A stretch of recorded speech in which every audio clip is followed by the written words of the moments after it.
Well, all right. Hey, troops. How you doing today?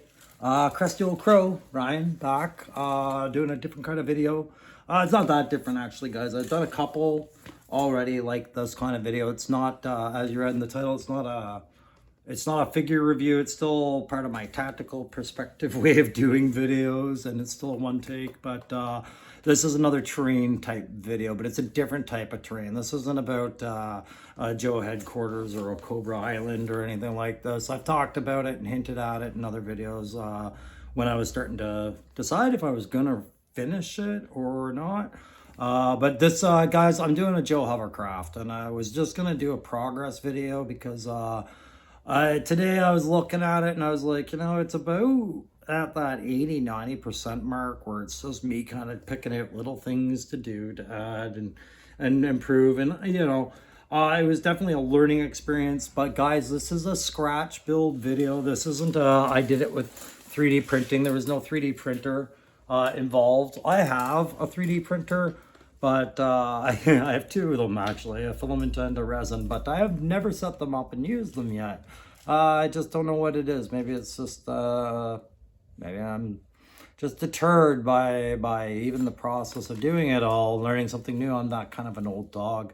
So yeah, my name's Ryan, the Canadian Armed Forces veteran that decided to start doing YouTube videos about GI Joe and some of his hobbies. And you're not here to learn anything about me. You're here to see the hovercraft. So guys, I'm going to show you the hovercraft, and I'm going to kind of slap it all together in front of you because I did do this sectionally, but you might as well look at it while I talk to you about it. So here we go. I'll bring you over here and I'll get us set up in a spot for you to get a different angle on me today. Let me just tighten up that camera so you can see that I built this modular blob of black and green paint that I'm going to say is a hovercraft, okay? I just got to get the camera angle right. I apologize, guys. I am a one-taker. I am a 50-year-old that I'm more about having fun than learning about video photography and editing. And all right, so I'm going to move over there, and I'm going to talk about my product a little bit, guys. So why did I want to do the hovercraft? Because I just really don't see HasLab getting around to doing a hovercraft within the next little while. And I really missed mine. Once I started collecting classified, my mind kept going back to my old Joe collection. And with that old Joe collection came my favorite centerpiece of my collection. I didn't get the flag. I wasn't one of those fortunate few. No, I don't think anybody was. But I did get a hovercraft. I got a hovercraft and I got a water moccasin. I'll talk a bit about the water moccasin another time. But the hovercraft blew my mind as a child, and I think it probably blew a lot of our minds.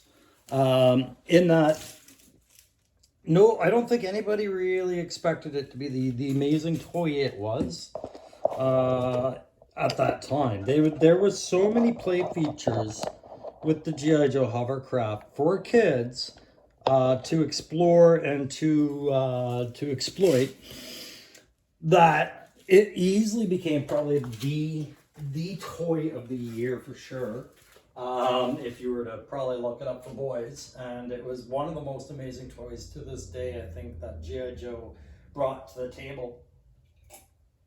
But that's an opinion of this crusty old crow, and you're allowed to differ. So guys, I approached this project very much and I want to emphasize not in a replication of the GI Joe killer whale, but to create my own kind of tribute to the killer whale. So I decided right away, if the Joe one's going to be called a whale, I would try to find a name that would work within that. And all the good names for fish and snakes and all these other mythical beasts are kind of taken between Cobra, Joe, Tiger Force, and all these other guys. Like the tiger shark seemed like a great name. Bull shark, things like that. And I settled on the AHAB.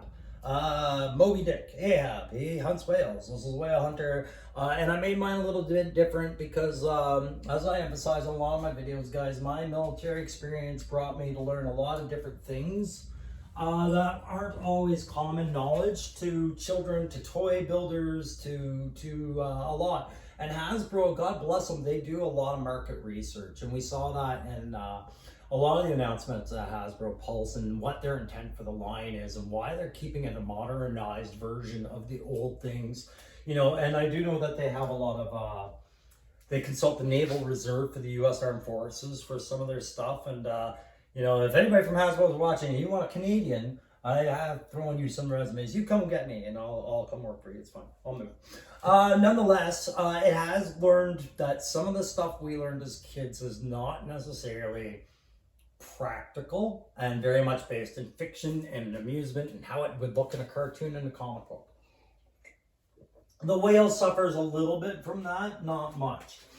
So the first thing I did when I decided how I wanted to build my whale is I looked at what was out there. I'm just going to show you some pictures of what I looked at. So first off, I had a look, because it's not like I was a smart kid and kept my original whale, this amazing bathtub bully and battlefield barrager. That was the whale that we all brought out. But that was the old whale, if you guys remember that. Okay. And it had those anti-aircraft guns there, and then the 50 cal, sorry.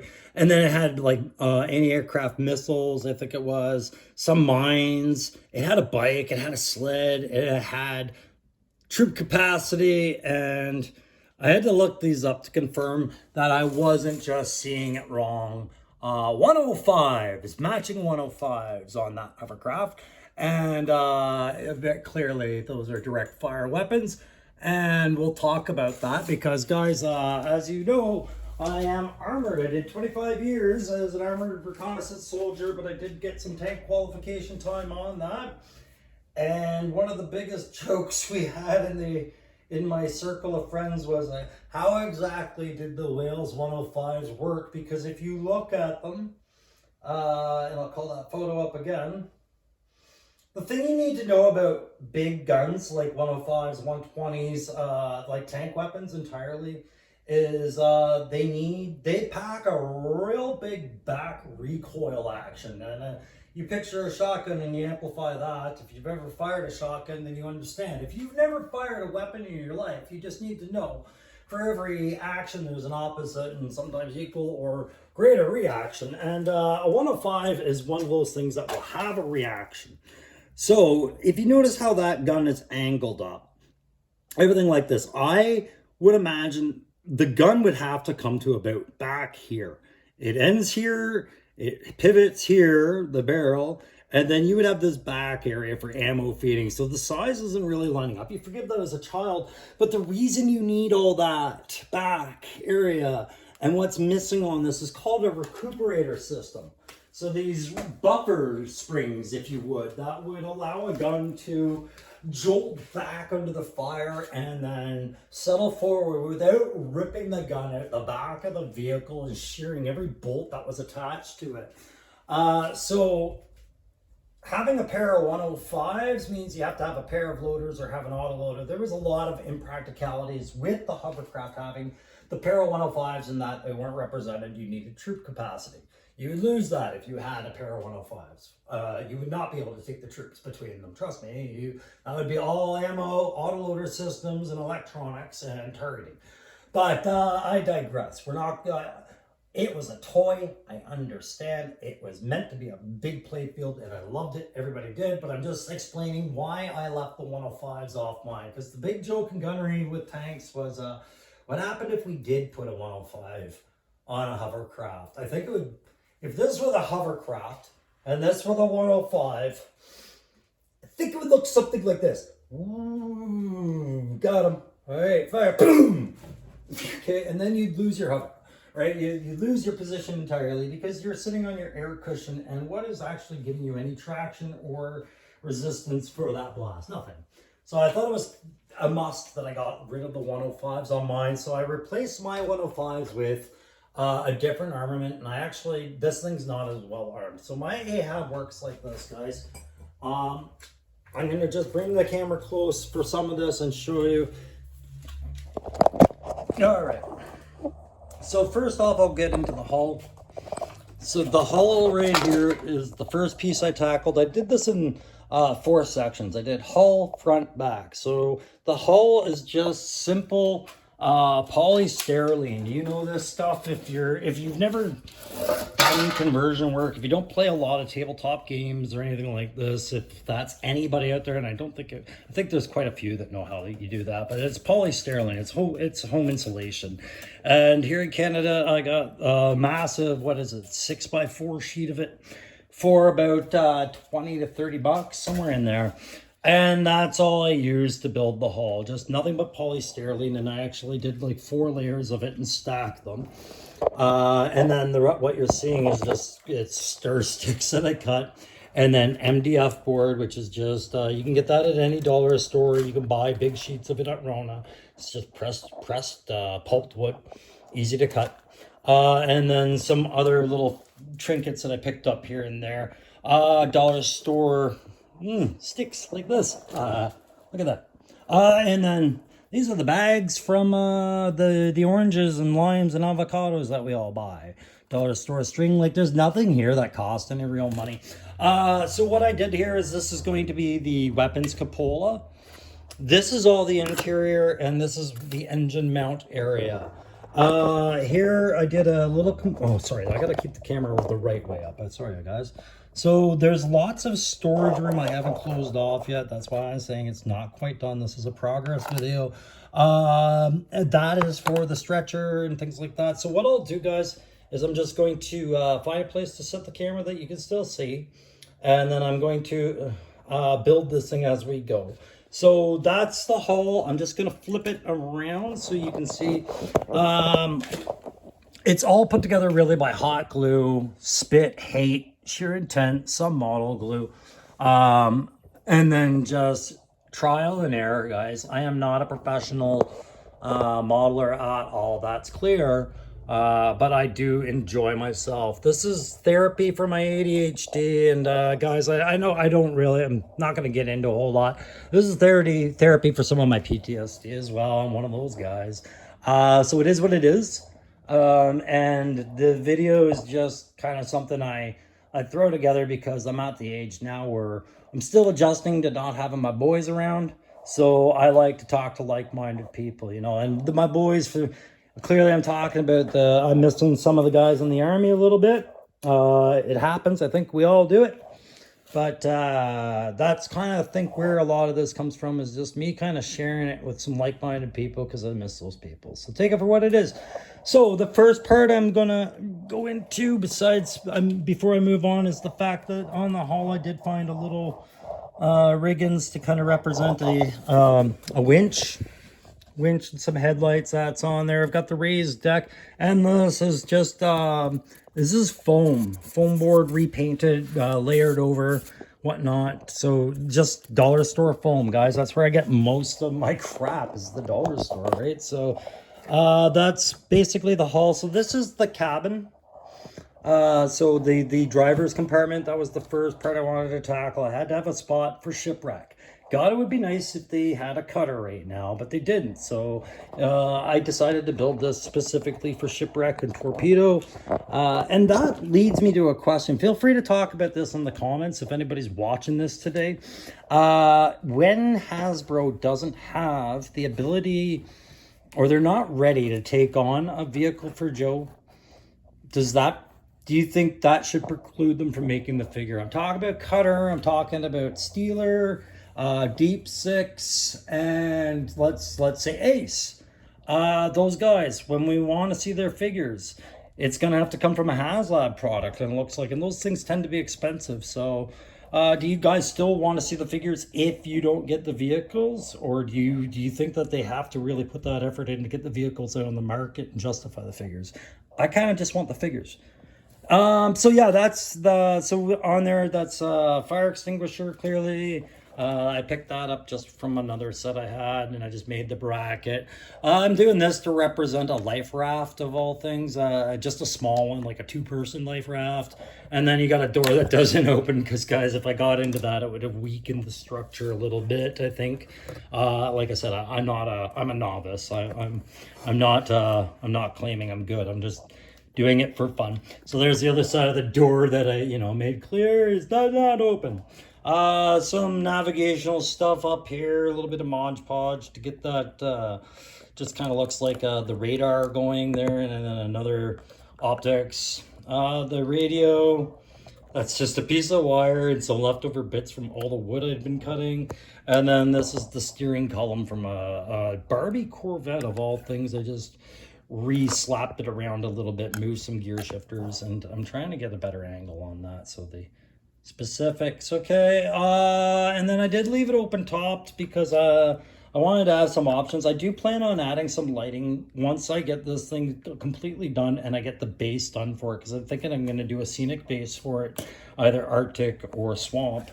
And then over here you've got just a little, I say it's folded, it doesn't fold, but the little seat where I have it off to the side so it can stay out of the way. Just a place for Shipwreck to plant his ass, or whoever I got driving it that day.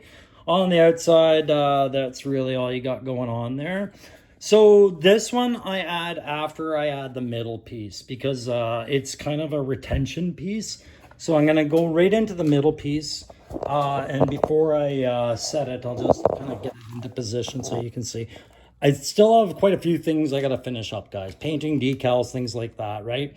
This isn't where it sits. It's just so I can get in there. So you've got the centerpiece is where I picture all the troops, all the equipment, and a lot of the heavier stuff, right? So, and then communications. So I had a little radar representation there. I think I might add a couple more towers to it. But there's a little rack I threw in there so I could throw in some things like rope, maybe a couple packs, and I protected this so that it doesn't get knocked too bad. This was a contribution from my son. This is I'll move it this way. He broke his Nerf gun. My son's 12. He broke his Nerf gun a while ago, and I saw this bit laying in the basement. I said, well, is it done? He's like, yeah, it's done. So I just added some pieces, slapped some stuff on it. This is a movable smokestack. If you look online at modern hovercrafts, they are, I believe, diesel, and they generate a lot of black smoke. So that's what this is. So I made it so it could move around, but this is my storage rack. And I have that for the RAM. So there's my motorcycle check mark for getting a motorcycle on here. And I just built a little slider ramp for it. And it just takes me a second to shimmy that in. And how did I do about that last time? There we go. So shimmy that in. I am going to Dremel this line out a little bit. And I leave that there because it's a spot for the kickstand to sit there and help the bike have balance, even if it's further back. And if I do it right, you can actually fit 2 rams on there facing either direction. And I got to figure out what I'm doing with this space. So I can either stand a figure there for dioramic purposes, or I could put stowage and kit there. And I've been trying to keep the kit relevant as much as I can.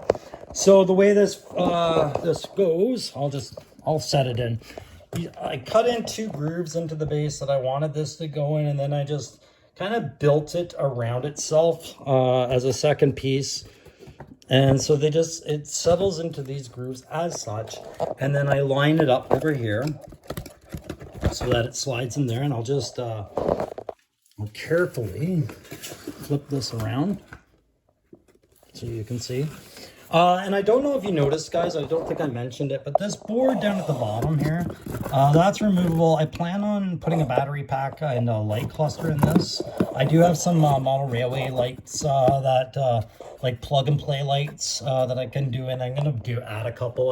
I've never done it before, so I'm just leaving it to the end, because if I do put a scenic base on this, I want to be able to have some options where I put the lights and everything. So that was another reason why I had to make this modular. So with that set, I did have a little bit of problems keeping it kind of level half the time. But once all the other pieces are set in, it's not noticeably unlevel at all. But inside, I just didn't do much. Like you'll see, I didn't finish the ceiling at all. I didn't do anything with any ceiling because I do plan on putting possibly lights in there. But it's just mirrored seats in the back. So I did take a measurement. I could put four Joes just sitting in this area here. The problem I have is I'm not getting Joe seating right, and their feet are kind of dangling just a couple millimeters off the ground sometimes, unless I got them leaning right forward. But the plan was to also hang some handles like on a subway, the little leather handle straps for guys standing for sections that are going to be departing, anything like that. And then yeah, so just the seats and then enough room to store some kit under there. I did initially think I was going to put something up here, but then I just got lazy and I wanted to get to the more critical pieces. I might revisit that someday. This area I'll explain a lot later, but there's your engine mount area where the engine piece is going to go in. I'm not overly satisfied with the engine piece, but that's another piece of development. I'm going to talk a minute about pieces like that and like that. If you have kids, you might recognize these are a building toy. I didn't get these from my son. I went to Value Village, like just in Canada we had Value Village. In America it's Savers, just used goods store, and bought bags of just toy crap, right? Just for a bits box, so I could do stuff like this. Like a lot of this is framed by that building toy, right? It primes fine, it's plastic, so it'll glue fine, everything like that. So that's what you're seeing there. And no, I'm not turning these into gun mounts. These are actually for hauling chains and things like that. Like it's chains and anchor stuff. I shouldn't say anchor stuff, chains and tow hooks and things like that. The second life raft, a rolled up tool kit, and then a couple of life vests. That's going to be joined by some other stuff I'm built, like another bracket. I've got a flare gun on the way, but I think I'm going to keep that closer to the compartment with the driver. One of the guys mentioned in my other video that he recognized the cage from this set over here. Yeah, he was exactly right. That's an ECW play set for another 6-inch line, the wrestling line. And it yielded a bunch of good kit, like this chain, some barbed wire, that bat, folding chair, things like that.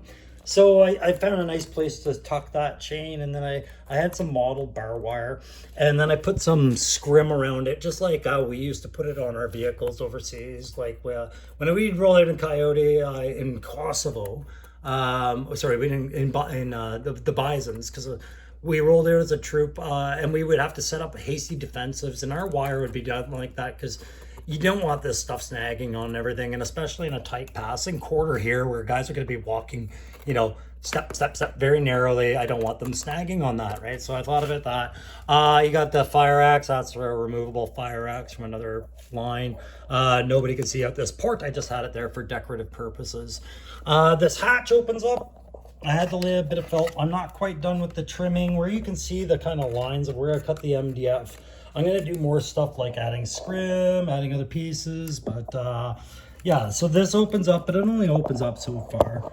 And then, like I said, you've got this little bay here that I built is actually just for, it's not even close to being done, but just a stretcher. It's a place to put a CAS right there, right? So they bring the CAS up. I might build like a representation of a different kind of hatch here that won't open, but they'll slide the CAS on there. And there's one more figure you can stow away just inside. In fact, let me just get that out of the way right now. I'll throw that in there so I don't have to talk about it anymore and keep looking at it. So as you can see it, there you can see I've got the stretcher inside now, and you can have somebody kneeling over the CAS like Doc or Lifeline whenever they come out. So that's another spot for a figure. So when I measured this out, guys, I got up to I think 17 figures on here and inside. Okay, so then yeah, so I think that's all I need to talk about on that side. This back side is cut away for the engine part. It helps it fit. And then on the front side, and I'm going to flip it around again. Not so much the front side, but I haven't really finished talking about the front side. I went right into the second part. But over here, I felt this I had to have. Like this is, that's their, pardon the glue string, but this is their yard hook or whatever there for pulling in derelict ships, and then we got the wire loop. I thought that would be a cool thing next to have to cutter's side there, especially for a ship called AHAB. You know, you want to have something that looked like a spear, but I couldn't justify a spear kind of deal, so I didn't even notice the top bracket came off of that, and that's fine. Then we got our GPS antenna right here. I'm gonna get my pointer back. Got a GPS antenna, I'm calling it there, and that's just a couple loose bits. I think that's a pen lid. Not sure. pen component. The antenna, again, that was one of those parts that came out of the kid's toy, another wooden part, a pen cover part. I already talked about all that. This is a part that I'm still working on. I'm going to be using more pieces for this part, but this is going to serve a couple of different purposes here. So this to me is going to be the hoist back. So for anything heavy that they would need to pull out of the water, you're eventually going to need a hoist. Like the winch is good for pulling things towards it, but to pull things up, they're going to want that, right? Because the winch will be rubbing against the skirt. So I needed something that could extend outward or fold in. And so I set those spots, but I haven't finished building that. So I had a couple of ideas. That could be a spot for a second bike. That could be a spot for the chains to come out of here, up here, and then down, right? Like a chain relay. And I think that's probably what I'm doing on that side at least, sorry.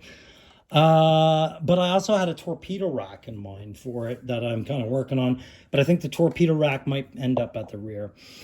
So there's that. So that's about all I wanted to show about those two pieces. So now I'll fit them both together. And this might involve me having to put the camera down, but it usually doesn't. So I made it so that this slides in here along this edge, and then I shimmy it onto here, and then down and in. So, sorry, I gotta get that there. There we go. Okay, so that's in, and that's how that's looking right now. Okay. So we've got the driver's compartment, and I do have a temporary top for that. It's just it's a tool rack and other things. I see I got to get that green paint back out there. We've got the bike, we've got the smokestacks, we've got the SIGs, we've got this side I've got to cover it up.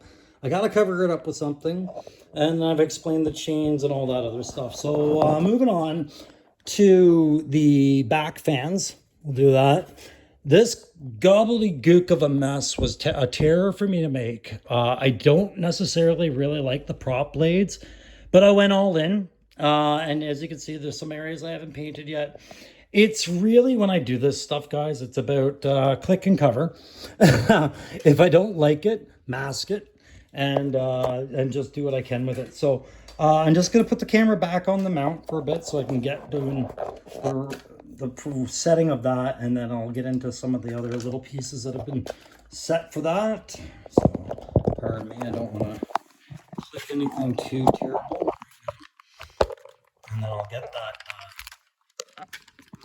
So before anyone asks in the comments, absolutely no, the fans do not move. I cannot get myself to do something like that yet. I do not have that level of interest or skill to tackle that. So I'm just going to push all my other nonsense aside, pull the beastie forward, pray it doesn't crack anymore, and then I'm going to Jenga fit this like so into here. And I did find out that the tower does interrupt a little bit right there, so that's why you see the cutaway piece and there. Okay, so that you can already tell is a little weakened, so that's something I'm going to be solidifying. But I don't want to connect these. I want to be able to take them out and off and everything like that. So can we see that one okay? All right, so there's the fans. And I'm going to take it off the mount, I think, again. But I think now what I'll do, guys, is I'll just start spinning the table more than anything. I'll get rid of my background crap. Oh, crow! Do you see how quick I had to react there, guys? That was about, I don't even want to predict how many hours of work that was that I just saved with a quick glance. And for the first time in one of almost ever, I didn't break it. So that's amazing. If you guys missed that on camera, I'm so glad. But there. So we'll just do some pivoting. Shoddy camera work. You know, that's why I'm sitting at not that many subscribers, but I appreciate it. I got 60 subscribers, and I'm always surprised by that, and I'm happy about it. That's you're the boys now, I guess. You're the guys I'm talking to now, I guess. So yeah, I just wanted to show you how that all fits together, and then we'll just pivot it around a little bit, talk about what's going on the deck. Like I said, I gotta center this better and get this all figured out a little bit, but there you go. That was from the fumble. So I did have another piece. I just built this the other night. I'm going to talk about this piece a little bit. This is my mine roller. Okay, so I didn't build a rack. I don't have a lot of drums, and I wanted to have something like an auto loader. I just have to lay something over here. You can't see these pressed wood, but I just wanted to draw your attention to the pressed wood for a sec. If you're wondering where you've seen these before, this is dollar store kids section puzzle wood projects. They're like $2. And they give you 2 balsa wood sheets of stamped, already cut up pieces. And that's what I constructed this whole thing with, including even bits of its sprue frame, right? But what I did was I made an auto loader for this. Well, I shouldn't say an auto loader, a pretend auto loader for this. And I'll show you how it works. Got that little handle there. It's gonna sit up here. I actually wanted it for the other side, so I'll turn it around, pardon me, because this is where I want my torpedo. So we'll do it this way. So I'm just using the slider handle on this right here, and it's just oops, get it out there, and you can see it should just click down. I'll have to smooth it out, but yeah, we've got a drum that's supposed to come out. Why didn't you come out this time? In every dry run it came out, and I think it's because I've just got the stick mislined.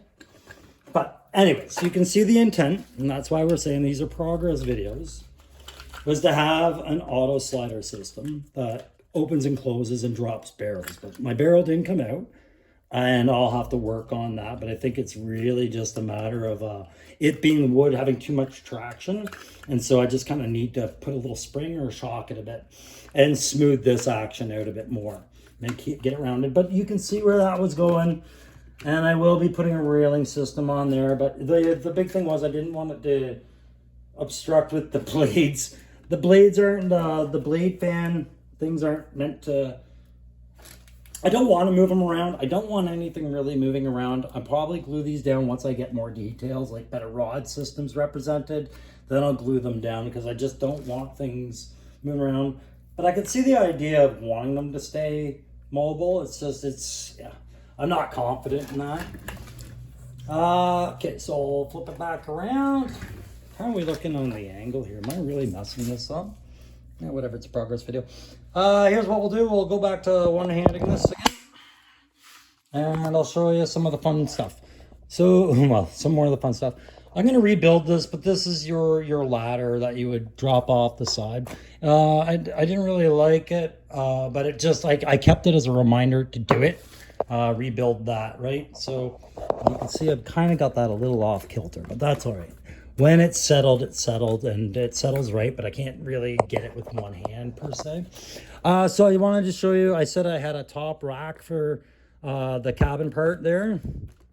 So that's first part of kit stowage. You know, when you have a vehicle, you stow kit wherever you can. Right, so I've got my kit stowage area up there. I can put a couple of things up there. I can put that ore in there. I can put that bat in there. A couple ammo cans. You know, do things like that. Heck, if I wanted to there, I could slap a couple of pallets on there. And there you go. You got kit storage coming out your yin-yang. And then I've got another rack. If I wanted it, I could put it on the back deck somewhere. But I don't even think I have a place for that anymore that I really want it. So we leave that off to the side. One of the things I talked about in my other videos about the RAM per se was about the Gatling gun. I wanted the Gatling gun on this because I didn't want to build twin 50 cals. Building one thing's one issue. Building twins is another issue. Like you can resin cast it and you can do it right every single time by the math. Doing it by hand with a saw or X-Acto tool and all that other stuff, not necessarily the easiest way. So I did build this cupola in mind with that, but I built a drum. I built a drum to go onto my Gatling gun. It is a Kinder Egg insert with just shit added, okay? And then we click that into play. Sorry, hard to do with one hand, but there you go. Because I've complained before there was no ammo feed for the Gatling gun, so I wanted to make sure it is in there. Clearly I've got to do the painting on that, and I'm going to put some life preservers on the end of that if I can. The reason I went with that decision with the Gatling gun instead, like I said, with the thing is because I just didn't have a lot of air defense, and because if the ram is already going to be on here, which it is, there, that's got to get set better. There we go. Yeah, which it is. You need a spot for its Gatling gun. So with the Ram's Gatling gun, let's grab my Tiger Force Ram over here. We'll slide this over. I've got a piece set aside for the gate, and you'll notice I made this slidable, and that's to justify it deploying the bike, right? Or if I wanted to use this for that, you know, it's deployment space for cargo, but that's why it was slidable, and that's why that little thing is there, so the bike's not flopping all over. But you can pose a figure on there, you can do lots of stuff with it, and then there's the gate I'm going to add on it, and it'll just have a little swing action to it there. And then the sidecar, yeah, so if I wanted a place to put the sidecar, like I said, I just threw the gun on there. That's what these areas are for, right? So the back deck area, pardon me. Oh, whatever, you get it. If the barrel wasn't in there, that'd be stashed away nicely. But there you go. And then we've got lots of clearance space for figures. Like I said, when I did this, guys, and then I think I had something like 17 figures all over it the other day, and that was before I'd finished all the mods. So I think that's all I really wanted to talk about on this one. I'm just going to go in, do a quick spin, and then we're going to leave it. That's the progress. I may not even do a follow-up video on this.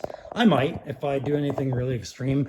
But this is going to be the prop piece for my tactical perspective toy review for a while, just because it gels with what I wanted to do. I do plan on doing, I think, an Arctic base, so I can get a snow job base in there. But I just... what's the word? I don't see the point of making longer videos about it. It'll just be in the background, guys. If you watch my series, it'll be there. Okay, thanks for watching. And if you guys want to talk about anything about this, ask me any more questions, or tell me I'm illogical with my choices, go ahead. That's fine. I welcome the talks. If you like this video, press like. If you really liked it and you want to do more with my stuff, hit that subscribe button. Happy to have you on board. If you're a veteran, or even if you're not, doesn't matter. But if you're a veteran, you know, like, hey, tell me, what do you think of GI Joe in your career? I always get a kick out of that stuff. So that's about it, guys. You guys have a great day, and we'll see you next time. Thanks for watching. Bye.